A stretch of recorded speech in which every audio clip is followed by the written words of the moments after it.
ఇందిరమ్మ ఇండ్లు వచ్చిన లబ్ధిదారులు త్వరగా ఇంటి నిర్మాణం పూర్తి చేసుకోవాలని జిల్లా కలెక్టర్ ఇలా త్రిపాఠి చెప్పారు.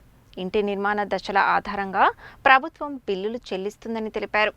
మంగళవారం జిల్లా కలెక్టర్ ఇలా త్రిపాఠి దేవరకొండ రెవెన్యూ డివిజన్ పరిధిలోని దేవరకొండ మండలం కొర్రతండాలో ఇందిరమ్మ ఇండ్ల నిర్మాణాలను పరిశీలించి లబ్ధిదారులతో మాట్లాడారు. కొర్ర మౌనిక అనే లబ్ధిదారు ఇంటికి వెళ్లి ఇందిరమ్మ ఇంటి నిర్మాణాన్ని పరిశీలించి ప్రభుత్వం నిర్దేశించిన ప్రకారం ఇంటి నిర్మాణం చేసుకుంటున్నది లేనిది పరిశీలించారు. అనంతరం ఆమె మాట్లాడుతూ ఇంటి నిర్మాణానికి సిమెంటు, ఇటుక, స్టీల్ ఎక్కడి నుండి తీసుకువస్తున్నారని అడిగారు.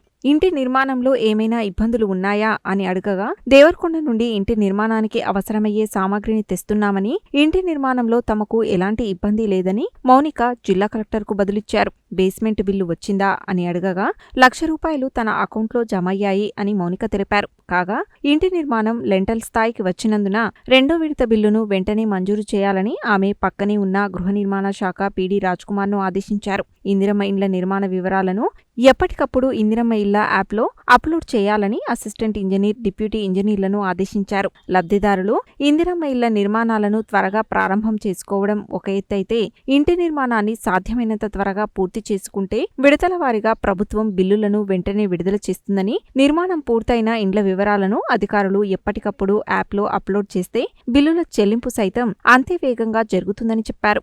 గతంలో ఎక్కడా ఉండేవారని జిల్లా కలెక్టర్ ప్రశ్నించగా, ఇంతకు ముందు గుడిసె ఉండేదని, ఆ గుడిసెను తొలగించి దాని స్థానంలో ప్రస్తుతం ఇల్లు నిర్మించుకుంటున్నామని, తాము కూలిపని చేసుకుంటున్నామని, తమకు ప్రభుత్వం ఇందిరమ్మ ఇల్లు ఇచ్చి చాలా సహాయం చేసిందని, తమలాంటి వారికి ఇందిరమ్మ ఇల్లు రావడం చాలా సంతోషంగా ఉందని, వర్షాలకు అనేక ఇబ్బందులు పడ్డామని, రేకుల గుడిసెలో వర్షం వస్తే కారేదని, ఇప్పుడు ఇందిరమ్మ ఇల్లు వచ్చినందుకు సంతోషంగా ఉన్నట్లు మౌనిక తెలిపారు. జిల్లా కలెక్టర్ వెంట దేవరకొండ ఆర్డీఓ రమణారెడ్డి, గృహ నిర్మాణ శాఖ పీడీ రాజ్కుమార్, ఇతర అధికారులు, మండల స్థాయి అధికారులు తదితరులు ఉన్నారు.